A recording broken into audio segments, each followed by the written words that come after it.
Starting. Okay. Good morning, everyone. I hope you are all able to see me and hear me. And I also hope all of you are all safe in your homes. If I'm not wrong, your last class was on lateral wall of the nose. I hope you have reviewed it. Today, I'm going to speak about anatomy of oral cavity. My name is Dr. Srinivas. I'm senior resident in ENT. So today, we'll touch upon the important topics in the oral cavity briefly. We'll start with the embryology.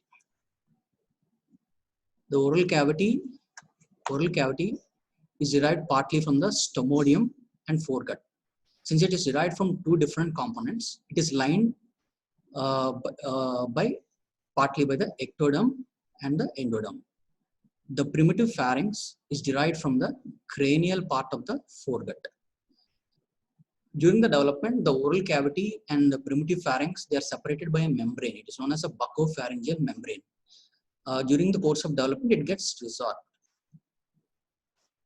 As months go on, during the development, there are series of mesodermal thickenings that are formed in the cephalic part of the foregut. They are known as the branchial arches. There are 6 in number: 1, 2, 3, 4, and 6. The 5th one gets resorbed. Among these, the first 2 arches mainly contribute to the structures of the oral cavity. During the development, the mandibular process takes part in the formation of the lower lip, lower jaw, and tongue. In this diagram, you can see the mandibular process giving rise to the lower jaw and lower lip. Now coming to the palate. The palate consists of 2 parts, the primitive palate and the secondary palate. The primitive palate forms due to the fusion of medial nasal process and maxillary process. The secondary palate is formed by the fusion of palatine process of the maxilla. You can see the palatine process of the maxilla.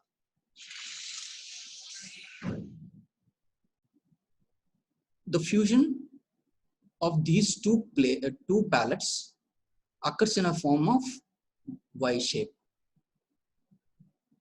Behind the ventral 3/4 of the secondary palate fuses with the nasal septum on the cephalic side to form the hard palate. The dorsal 1/4 is free and forms the soft palate. Now coming to the tongue. The anterior part of the tongue and posterior part of the tongue, they have different origins.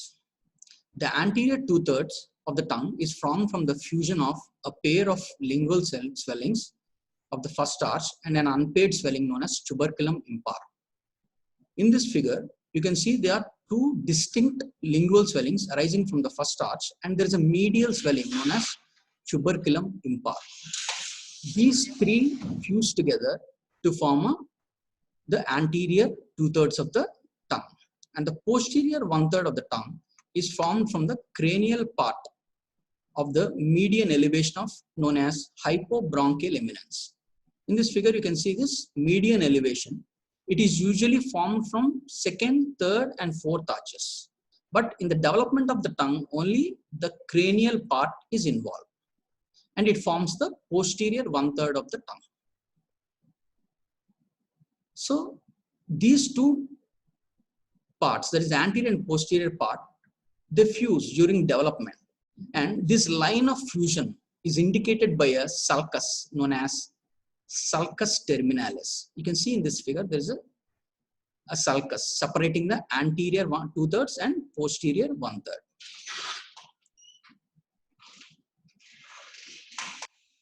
See in this figure, behind the tuberculum impar, there is an epithelial growth containing an opening. This is a primitive thyroglossal duct, which involves in the formation of the thyroid. But during the course of development, The entire thyroglossus duct gets resolved except the upper part, which forms the foramen cecum. It is present at the apex of the sulcus terminalis.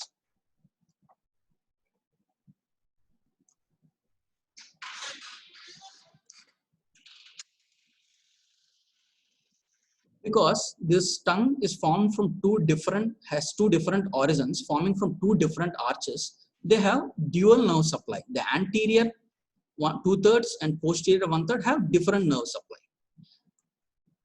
Now coming to the oral cavity. The oral cavity is a three-dimensional space. It's bounded anteriorly by the lips, posteriorly by the oropharynx, superiorly by the palate, and inferiorly by the tongue or the floor of the mouth. It is divided into two parts. They are oral vestibule and oral cavity proper. Oral vestibule is a space which is present deep to the lips, but it is superficial to the teeth and the alveolar process. So again, I'll repeat.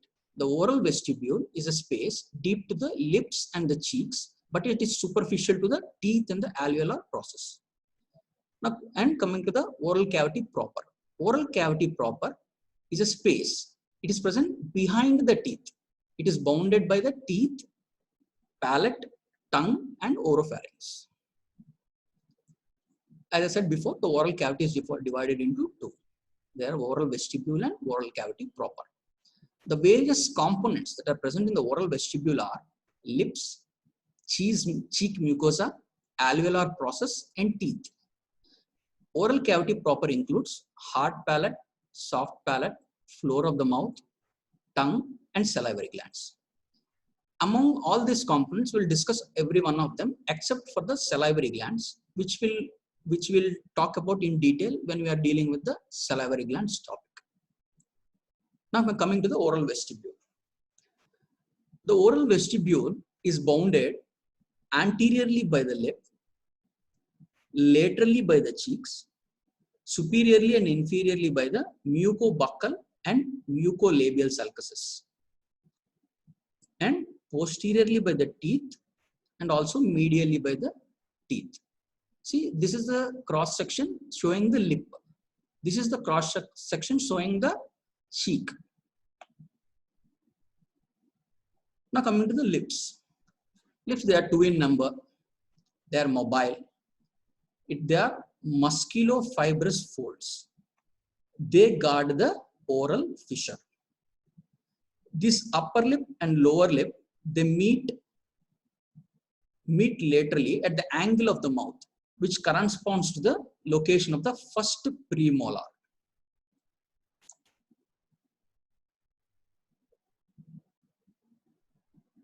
Yeah. Now coming to the lip, the reddish region of the lip is known as vermilion zone.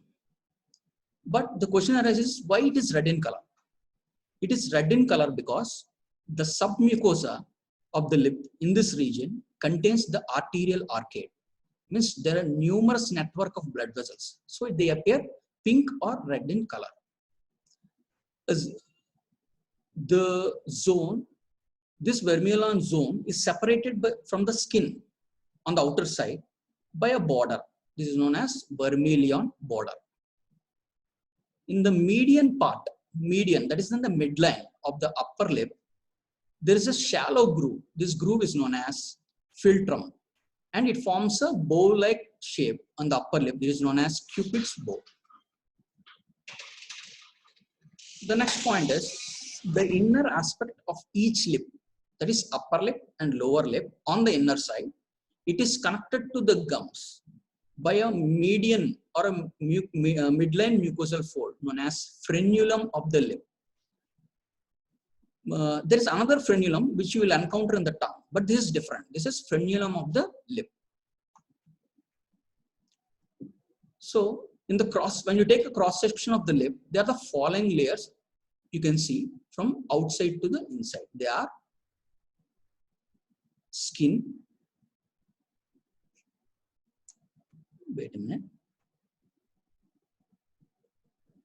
Yeah.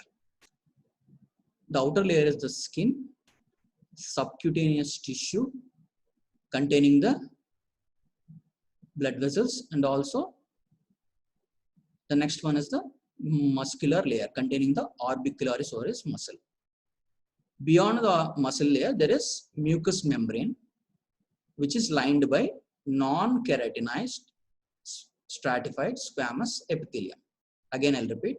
The lip is the layers in the lip from outside to in are skin, subcutaneous tissue, orbicularis oris muscle, submucous coat containing mucous glands and arteries, and mucous membrane lined by non-keratinized stratified squamous epithelium. The main arterial supply of the lips are by the upper and lower labial branches from the facial artery. Now coming to the lymphatics. The central part of the lip, they drain into the submental lymph nodes. Then the rest of the portion, they drain into the submandibular lymph nodes. Central part into the submental and rest into the submandibular lymph nodes. Now coming to the cheeks. They are parts of face that intervene between the alveolar process, that is the superior and inferior alveolar process, and they extend from the angle of the mouth. They extend from the angle of the mouth to the anterior border of the masseter. Their structure is similar to the lips.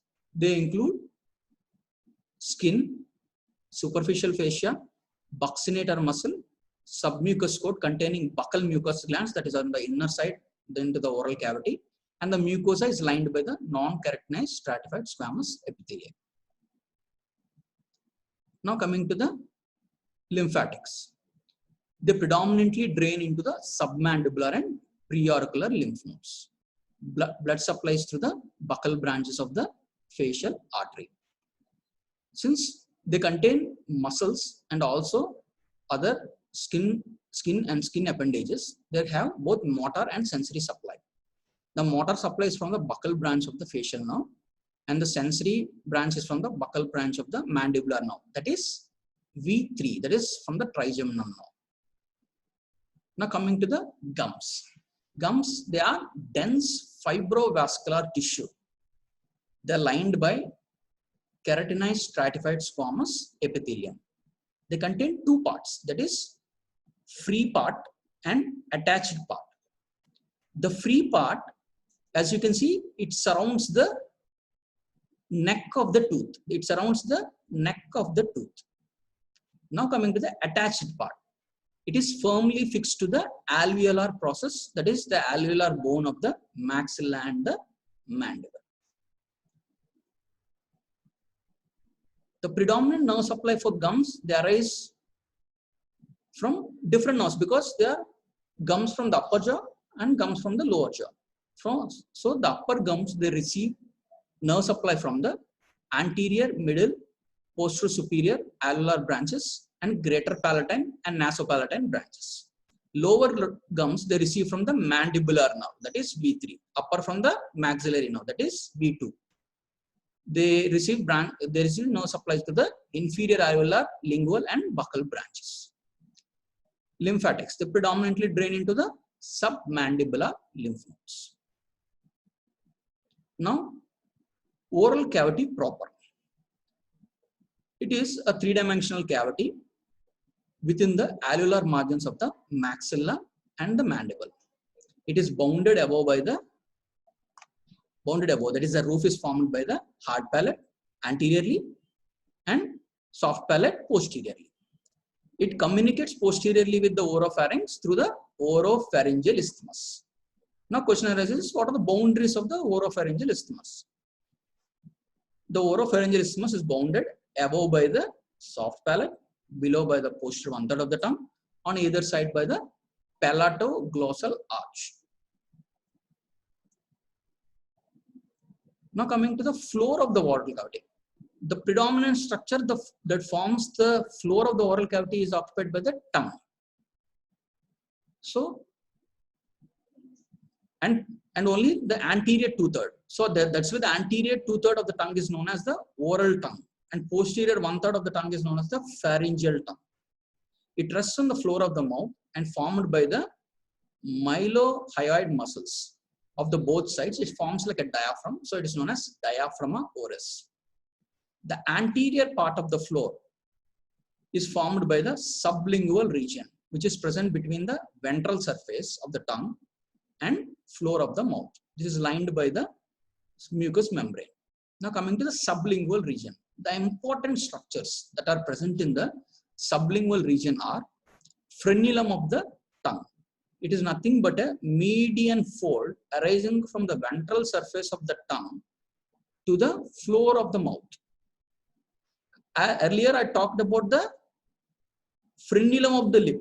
You can see this is the frenulum of the lip. This is the median fold arising from the lip to the gums. This is frenulum of the lip. This is frenulum of the tongue. This arises from the ventral part of the tongue to the floor of the mouth. The other important structure is sublingual papilla. These are elevations present on the either side of the lower end of the frenulum. Importance is that at the apex of this papilla, there is an opening from the submandibular duct. Next is a sublingual fold. This fold, it overlies the anatomical position of the sublingual gland.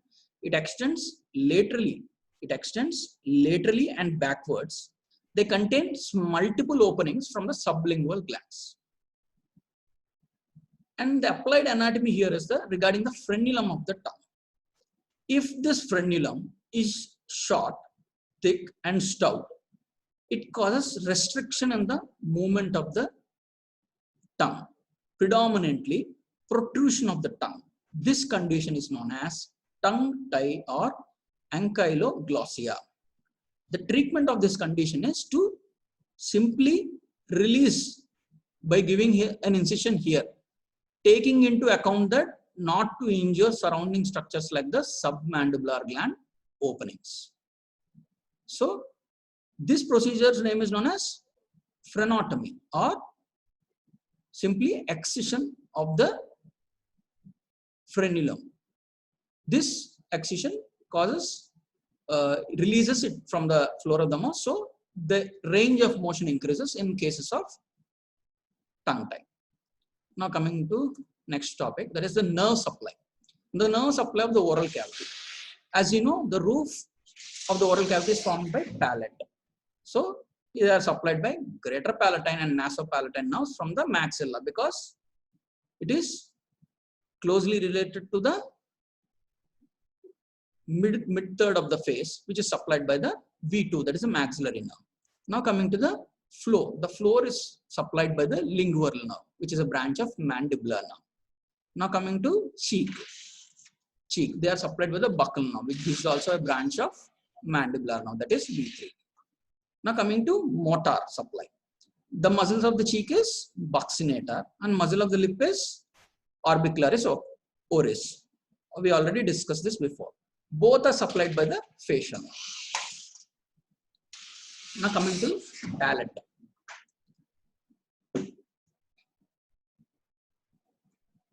Do you want me to slow down? You can reply. Do you want me to slow down or this pace is good?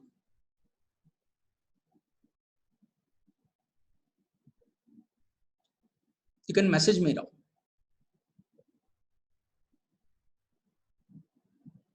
Okay, fine.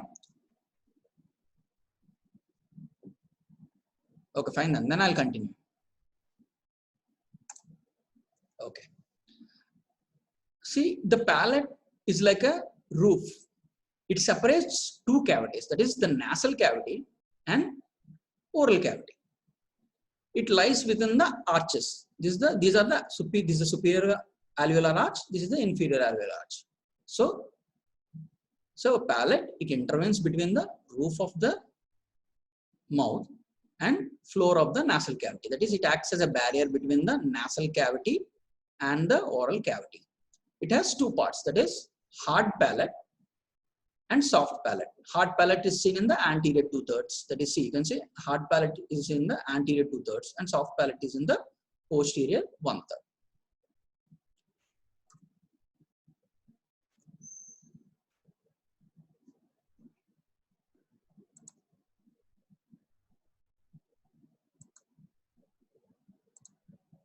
here. Now coming to hard palate. As I said before, this hard palate forms the roof of the oral cavity and forms the floor of the nasal cavity. It is formed by palatine process. See, palatine process of the maxilla and horizontal plates of the horizontal or perpendicular plate of the palatine bones.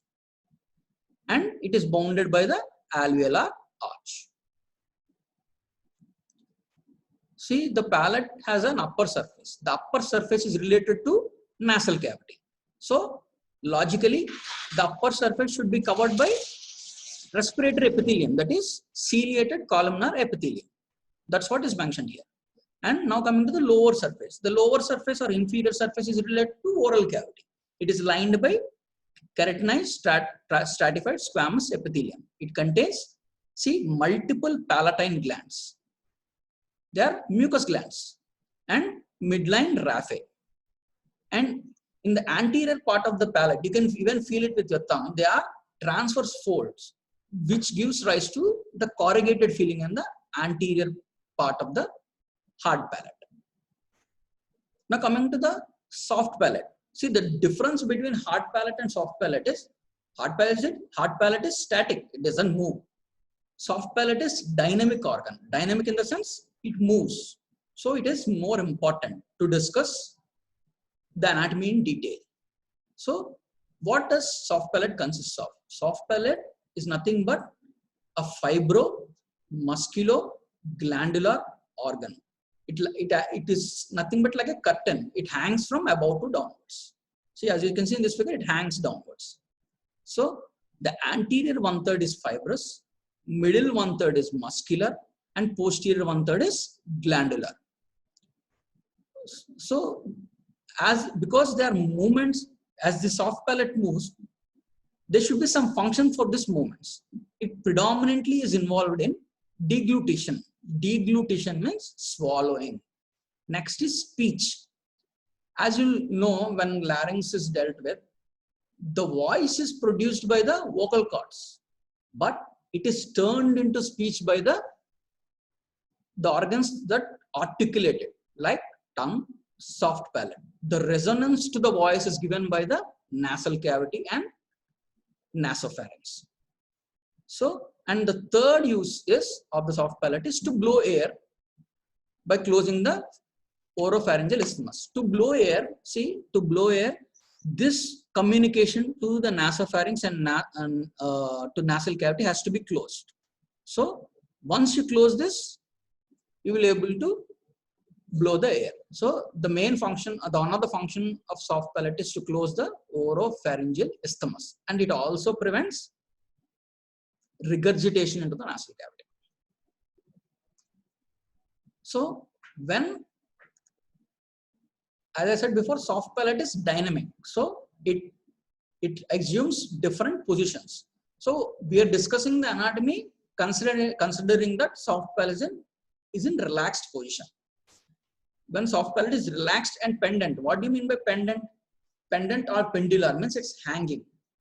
In this particular position or form, it is quadrilateral in shape. It contains two surfaces, that is anterior surface, posterior surface, and 4 borders: upper border, lower border, and lateral borders. As you can see, the anterior border is concave. It is directed forwards and downwards. Simple. Then posterior surface. Posterior surface is convex. It is directed backwards and upwards. The upper border of the soft palate is attached to the hard palate. You can see easily in this picture. And the inferior part or the lower border is free. It presents a conical projection known as uvula. The lateral borders are continuous with the walls of the pharynx. And in close relation to this soft palate, there are two arches. They are palatoglossal arch and palatopharyngeal arch. These arches contain two structures. One is, it contains a mucosal fold. This mucosal fold contains a muscle. So palatoglossal arch is nothing but a mucosal fold with a muscle. The muscle is palatoglossal glossus. So now we see how the palatoglossal arch arises. So it arises from the lower surface of the soft palate and it attaches into the tongue. The palatopharyngeal arches, it passes downwards and backwards and it attaches to the pharynx. Now coming to the composition. What does soft palate compose of? The soft palate consists of a bilaminar fold of mucosa. Bilaminar means there are two layers of mucosa. In between that, these structures are present. So a soft palate consists of a bilaminar fold of mucosa containing palatine aponeurosis, muscles. There are 5 pairs of soft palate muscles, nerves and vessels, and palatine glands. The mucosa. See again, soft palate has posterior surface and anterior surface. Anterior surface is related to oral cavity. So it is lined by non-keratinized stratified squamous epithelium. The posterior surface, again I'll show you the image. See, the posterior surface is closely related to nasal cavity and nasopharynx. So logically it should be lined by respiratory epithelium or ciliated columnar epithelium. Now coming to palatine aponeurosis. Palatine aponeurosis is nothing but a fibrous framework to which all the muscles of the soft palate are attached. It is nothing but the expanded tendon of the tensor veli palatine muscle. Now coming to attachment of this aponeurosis. You can see in this image, in front is attached to the palatine crust. On each side it is continuous with the tendon of tensor veli palatine. In the midline, it splits to include the musculus uvulae muscle. Now coming to muscles of the soft palate. There are 5 pairs of muscle. They include tensor veli palate. Veli means curtain. As we talked before, soft palate is nothing but a fibromusculoglandular curtain. So veli here means soft palate. Tensor means it tenses the soft palate. Levator means elevate. This muscle elevates the soft palate. Next is the musculus uvulae. In the name itself, it shows that it inserts into the uvula. Palatoglossus. Palato means palate. Glossus means tongue. So this muscle connects these 2 structures. Palatopharyngeus. From palate to the pharynx. Now we'll discuss them in detail. First, tensor veli palatine. You can see in this picture, this tensor veli palatine muscle, it arises from the scaphoid fossa of the medial pterygoid. It is a triangular muscle. It has origins from the scaphoid fossa of the medial pterygoid and the lateral lamina of the eustachian tube or pharyngotympanic tube. Sorry. Excuse me. Yeah, again, I'll discuss. The tensor veli palatine has origins from the scaphoid fossa of the medial pterygoid, lateral lamina of the pharyngotympanic tube or eustachian tube. It's a triangular muscle. It goes downwards and forms a rounded tendon. This tendon, it curves around the pterygoid hamulus and then it inserts into this palatine aponeurosis. After inserting, it expands and forms the palatine aponeurosis. See, it is tricky. It gets inserted into the palatine aponeurosis and it also forms the palatine aponeurosis. It will be bit confusing, but you have to understand that. So now coming to the function. The function of the tensor veli palatine is, it tenses the soft palate. It tenses the soft palate, but as it pulls apart the soft palate laterally, and as it is attached to the opening of the eustachian tube, that is on the lateral side. Whenever it contracts, it opens the eustachian tube. That's why it is known as dilator tubae muscle. Other name for it is dilator tubae, because it opens the eustachian tube. Now coming to second muscle, that is levator veli palatine muscle. It arises from the petrous part of the temporal bone and medial cartilaginous part of the opening of the eustachian tube. It goes downwards and it inserts into the palatine aponeurosis. As you can see on the both sides, these two muscles form a U-shaped sling. The main function of this levator veli palatine muscle is elevation of the soft palate from its neutral position.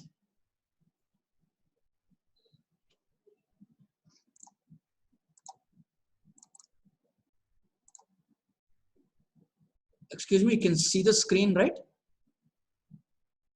Just message me. I just came out.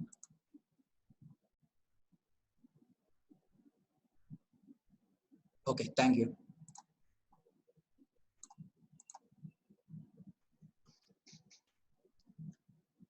So the main function of the levator veli palatine muscle is to elevate the soft palate above the neutral position. Now coming to the next muscle, that is palatopharyngeus. The palatopharyngeus has two fasciculae, the anterior fasciculae and posterior fasciculus. These two fasciculae, as they go laterally, they combine to form a single muscle. Now this muscle gets inserted to the following structures. Within the pharynx, as you can see, within the pharynx, this palatopharyngeus muscle combines with the stylopharyngeus and salpingopharyngeus to form a conjoint tendon, and it gets inserted into the posterior margin of the thyroid cartilage. And see, few other slips of muscle fibers, they encircle the pharynx at the level of the Passavant's ridge to form a U-shaped sling. See, the palatopharyngeus inserts as a conjoint tendon into the posterior lamina of the thyroid cartilage, and it also inserts into the pharynx at the level of the Passavant's ridge. Now coming to palatoglossal muscle. Palatoglossal muscle arises from the inferior surface of the soft palate and gets inserted into the lateral margin of the tongue. The main function of the palatoglossus is to, while contracting, it pulls the soft palate down. So it depresses the soft palate and it elevates the posterior one third of the tongue. So it has two functions. Now coming to musculus uvulae. So you can see the musculus uvulae, it originates from the posterior nasal spine and it gets inserted into the submucosa of the uvula. The main function of this is to elevate and retract the uvula. See, now there are three slings formed by this muscles of the soft palate. This upper sling, see, this upper U-shaped sling is formed by the levator veli palatine. Its function is to pull it up, elevation. There's another sling formed by the palatoglossus. It is an inverted U-shaped sling. What it does is, it pulls the palate down. And another sling which is arranged horizontally at the level of Passavant's ridge. See, whenever it contracts, the soft palate closes the communication between the oropharynx and nasopharynx. So it closes the oropharyngeal isthmus to prevent, to help in blowing the air through the mouth, and also to prevent aspiration into the nasopharynx. Beg your pardon, It prevents regurgitation from the oropharynx into the nasopharynx. Now coming to the motor supply. It is simple. All muscles are except tensor veli palatine are supplied by the pharyngeal plexus. The nerve fibers of the pharyngeal plexus are from cranial part of the accessory and also vagus nerve. There is some confusion here, but most of the books says that these fibers from the spinal accessory through the vagus nerve come into this pharyngeal plexus to supply the muscles of the soft palate. The tensor villi palatine, however, is supplied by the nerve to medial pterygoid, which is from the mandibular branch of the trigeminal nerve. Now coming to the sensory supply. There are two sensations here. That is general somatic sensation and special sensation. So the general somatic sensation is carried out by greater palatine, nasopalatine, and lesser palatine nerves. The special sensation, however, is from the glossopharyngeal nerve. It carries the taste sensation from the soft palate. Now coming to the blood supply. Predominantly the blood supply is from the greater palatine artery, is a branch of maxillary artery, ascending palatine artery, branch of facial artery, ascending pharyngeal artery. It's a direct branch from the external carotid artery. So it's highly vascular. Now coming to venous drainage. They predominantly drain into the pharyngeal venous plexus via paratonsillar veins. The lymphatic drainage occurs into the following group of lymph nodes, that is retropharyngeal lymph nodes and upper deep cervical lymph nodes. Now coming to the other important structure, which is also dynamic in nature, is tongue. Tongue is nothing but a solid conical muscular organ. It lies partly in the oral cavity. As I told you before, the anterior 2/3 of the tongue lies in the oral cavity. That's why it's known as oral tongue. And posterior 1/3 of the tongue lies in the oropharynx. That's why it's known as pharyngeal tongue. The various parts of the tongue are tip.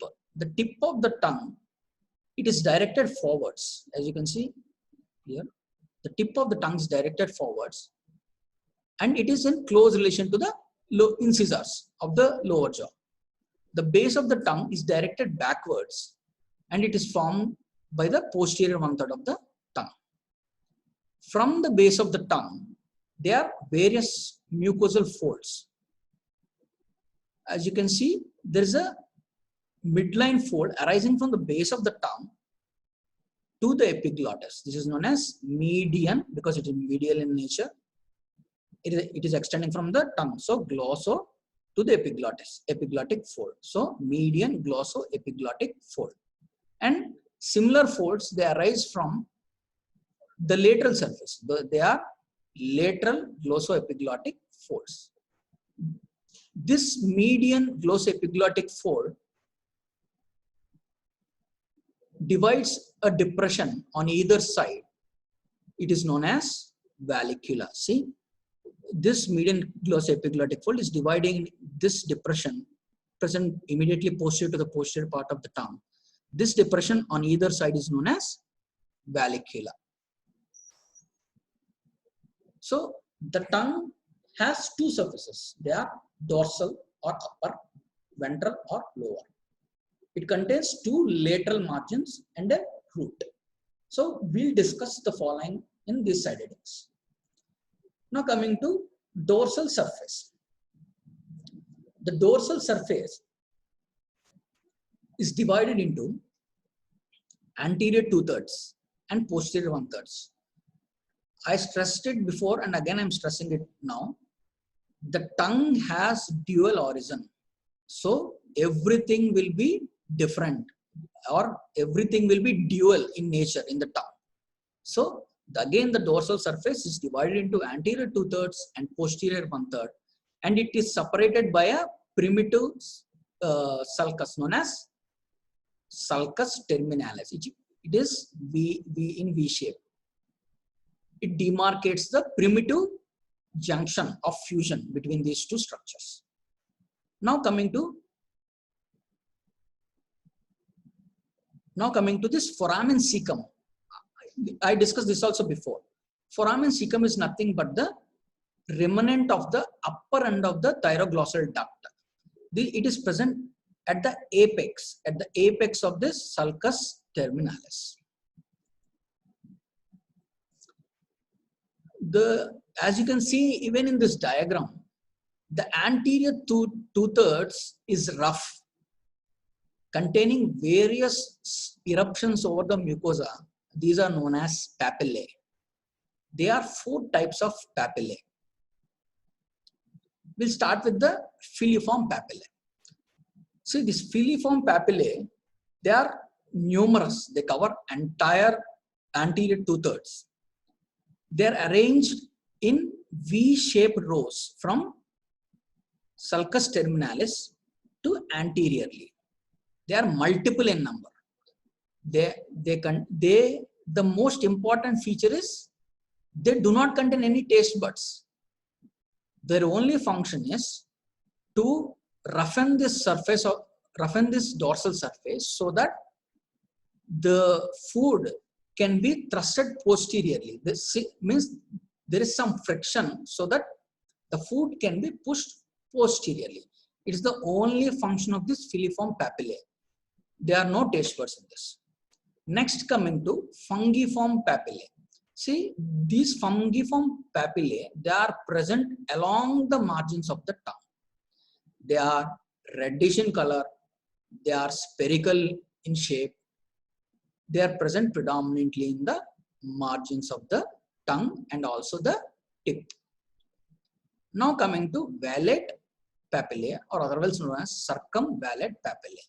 These are few in number, that is, they are approximately 8 to 12 in number. They are present parallel to the sulcus terminalis. These are conical projections surrounded by a, as you can see in the diagram, is a conical projection in the center, surrounded by a circular trough or depression. Within this depression, you will find the taste buds. Now coming to folate papillae. These folate papillae are nothing but they are folds, they are transverse folds of mucosa present closely to the sulcus terminalis on the lateral margins. You can see these are folate papillae. They are transverse folds present closely related to the sulcus terminalis and they are present in the lateral margins only. These are less pronounced in humans, but they are more pronounced in lower animals. Now coming to posterior one-third of the tongue. The main difference between the posterior one-third of the tongue is there are no papillae. But the surface is not smooth. They have nodules. They are nodular because they contain lymphatic aggregations or lymphatic nodules and lingual tonsils. Lingual tonsils and lymphatic aggregates. Now coming to the structure of the taste buds. They are composed of epithelial cells. They are arranged in spherical masses. These taste buds, they are present apart from the tongue. They are also present on the soft palate, palatoglossal arches, and palatopharyngeal wall. They contain slender spindle-shaped cells and also supporting cells. You can see these are gustatory cells or taste cells, and these are supporting cells. They have an opening known as gustatory pore or taste pore to the outside, through which there are gustatory hairs that project through these pores. They gather the taste information and they transmit through this afferent sensory nerve fibers that is present at the bottom of the taste bud. This is known as afferent gustatory nerve fiber. Now coming to the ventral surface. The ventral surface is smooth and it contains a fold, as we discussed before. a fold in the midline from the ventral surface to the floor of the oral cavity is known as frenulum. And little later to the frenulum, you can find the deep lingual vein. This deep lingual vein is present between this frenulum and another lateral fold known as plica fimbriata. This plica fimbriata helps for us to identify this deep lingual nerve. Now coming to the lateral margins. The lateral margins are covered with mucous membrane, and the palatoglossal arch is attached at the junction of anterior 2/3 and posterior 1/3 of the lateral margin. Now coming to the root. Root is nothing but the part of the tongue that is attached to the floor of the mouth. It extends from symphysis mentae to the hyoid bone. This root is predominantly formed by the lower fibers of the genioglossus muscle. Now coming to the muscles of the tongue. There are two types of muscles. They are intrinsic, that is within the tongue, and extrinsic muscles. Extrinsic muscles, the difference is that the extrinsic muscles have attachments to surrounding bony structures. Intrinsic muscles do not have any attachments, like they are present within the tongue. The extrinsic muscles are as follows. They are genioglossus, hyoglossus, styloglossus, and palatoglossus. The main function of this extrinsic muscle is to alter the position. That is either protrusion, retraction, or side-to-side movement. So the main function of this extrinsic muscle is to alter the position of the tongue. Now coming to genioglossus. Genioglossus is a fan-shaped muscle. It arises from the superior genial tubercle and also some of the symphysis mentae, and it has following attachments. The lower fibers, as you can see, they get attached to the hyoid bone. The middle fibers, they pass deep to the hyoglossus muscle and they continue as middle constrictor muscle. The superior fibers, however, they attach right from apex to the root of the tongue, and they form the major part of the root of the tongue.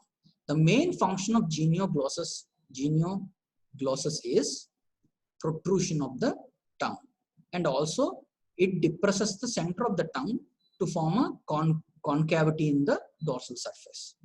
Now coming to the second muscle, that is hyoglossus.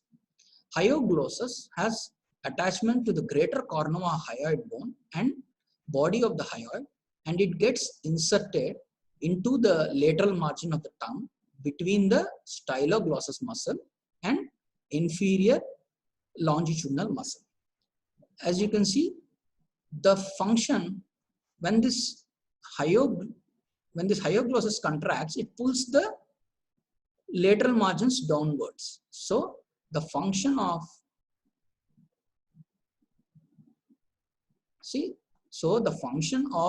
hyoglossus muscle is depresses the tongue, and also it creates a convexity in the tongue dorsal surface. Now coming to styloglossus.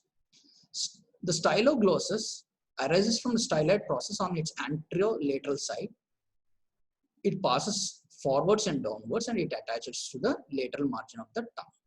The main function of the stylopharyngeus is to retract the tongue. Protrusion is by genioglossus, retraction is by the stylopharyngeus muscle. So they are antagonistic.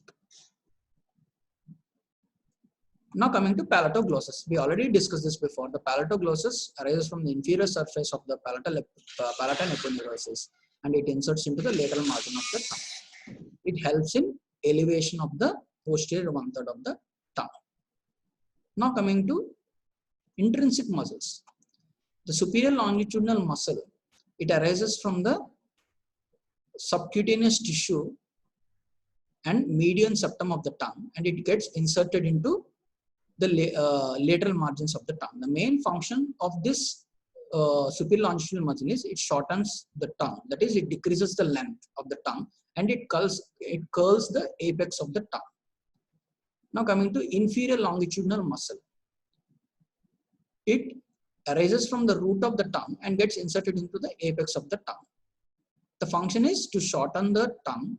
It uncurls the apex and it turns it downwards. Now coming to transverse muscle or transversus lingualis, it originates from the medial septum of the tongue and it goes laterally and gets inserted into the lateral margin. So the function of transversus muscle is it decreases the width or narrows the tongue, but it elongates it. Now coming to vertical muscle or verticalis linguae, it originates from the dorsum of the tongue and gets inserted into the lateral margin. The main function of the vertical muscle is it flattens and widens the tongue. Among these, the important thing to be noted is the importance of the function of genioglossus. It is known as safety muscle. So whenever a person is unconscious, if this muscle gets paralyzed, the tongue falls backwards, causing respiratory obstruction. So only thing that is keeping the airway patent in a supine position is the activity of this genioglossus muscle. So that is why it is known as safety muscle of the oral cavity. So now coming to the following movements. The protrusion movement is brought about by genioglossus on both sides acting together. Next is the retraction. As I told you before, retraction is by styloglossus and hyoglossus on both sides acting together. Now coming to depression of the tongue. Depression is brought about by the hyoglossus, genioglossus acting on both sides. Finally, elevation. The elevation of the tongue is done by the styloglossus and palatoglossus on both sides acting together. Now coming to sensory supply. As I told you before, the origin, it has dual origin, so dual nerve supply. So anterior two-thirds, the general sensations are carried by the lingual nerve, special sensation, general sensation carried by the lingual nerve of the trigeminal nerve, and special sensation from the chorda tympani of the seventh nerve. Posterior one-third, the both general and special sensations are carried by the glossopharyngeal nerve. Base of the tongue, the general and special sensation are carried out by internal laryngeal nerve, which is a branch of vagus nerve. Motor supply. All the intrinsic and extrinsic muscles are supplied by hypoglossal nerve except for palatoglossus, which is supplied by the pharyngeal plexus.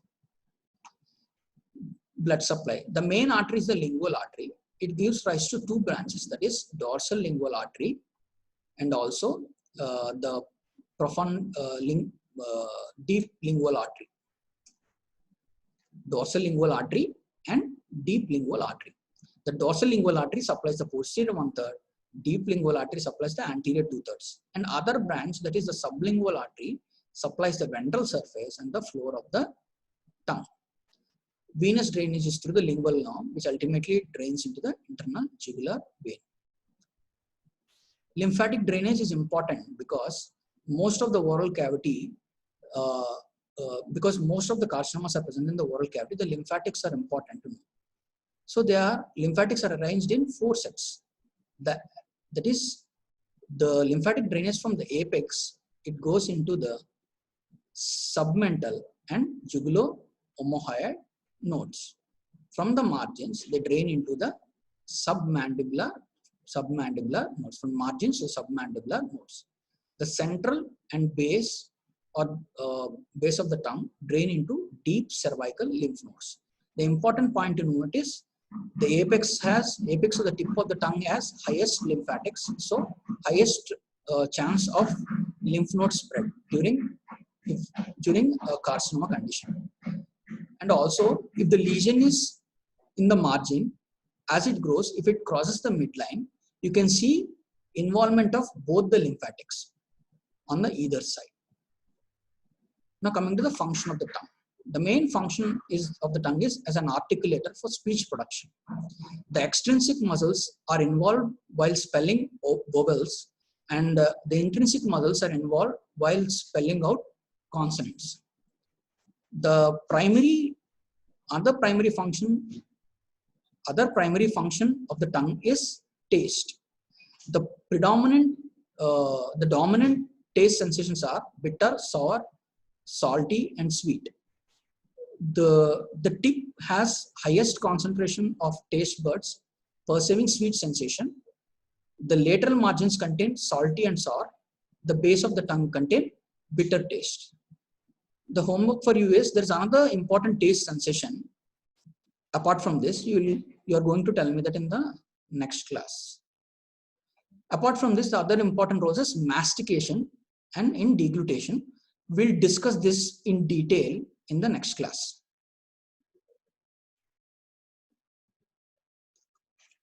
Now coming to the taste pathway. The anterior 2/3 of the tongue and the taste sensation is carried by chorda tympani through the 7th nerve, posterior 1/3 by the glossopharyngeal nerve, and base of the tongue and other structures through the vagus nerve. They synapse in the tractus solitarius. From there, the second order neuron arises. It crosses to the opposite side and it terminates in the ventroposteromedial nucleus. From there, the third order neuron starts and it gets projected into the gustatory cortex. That is taste pathway briefly.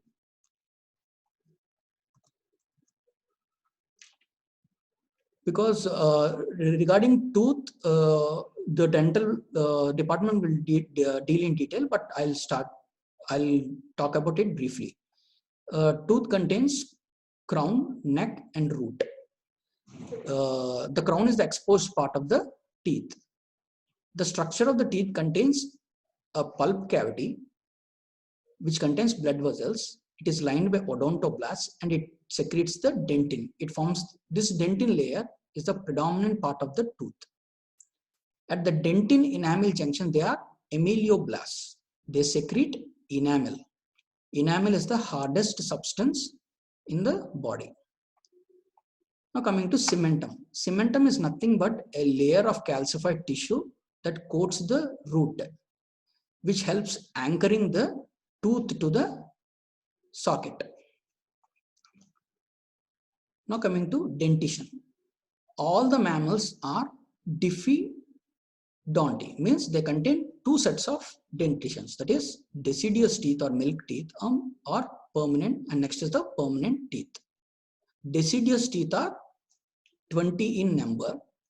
They have a dental formula like 2 incisors, 1 canine, 2 molars, that is 212. The permanent teeth are 32 in number, 16 in each dental arch, and the dental formula is 2 incisors, 1 canine, 2 premolars, and 3 molars, that is 2123. Lastly, the important is one is retromolar trigone. Retromolar trigone is a triangular area overlying the ascending ramus. This triangle base is formed by the premolar. The base is formed by the posterior most molar and the apex lies on the maxillary tuberosity. The importance is that during regular oral examination, we tend to skip this area. So rarely we can overlook a malignancy in this region. So to visualize this area, we have to retract the upper lip and lower lip in this fashion using 2 tongue depressors so that you can visualize this area. So this retromolar trigone is known as hidden area for oral cancer because it is present posteriorly inaccessibly. You routinely miss this area. So it is important. And it is also most favorite question for your 2 marks questions in your exam. With that, I'm concluding this class for today. The anatomy of the salivary glands and the role of tongue in mastication and deglutition will be dealt separately when you deal with dysphagia topic. And salivary glands is a completely different topic. So if you have any doubts, you can message me now. Otherwise, I'll conclude the class here. Thank you.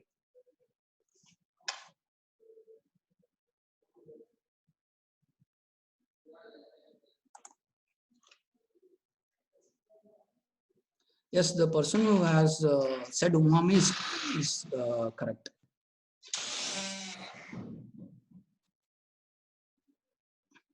If you have any questions, you can post it here, or you can take my mobile number from your CR and you can directly WhatsApp me.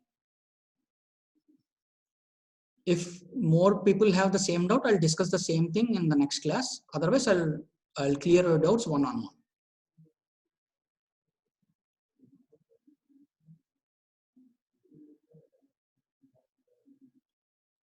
So, shall I conclude the class?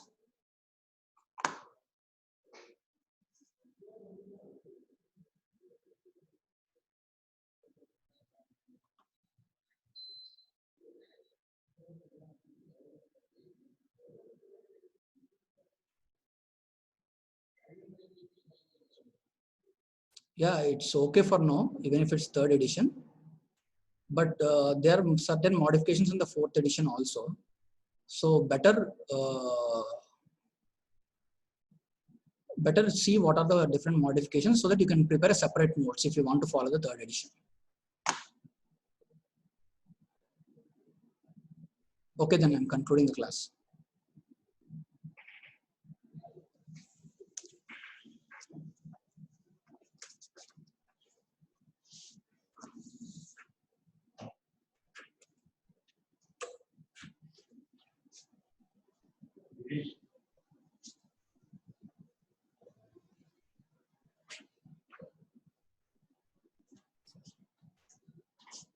Only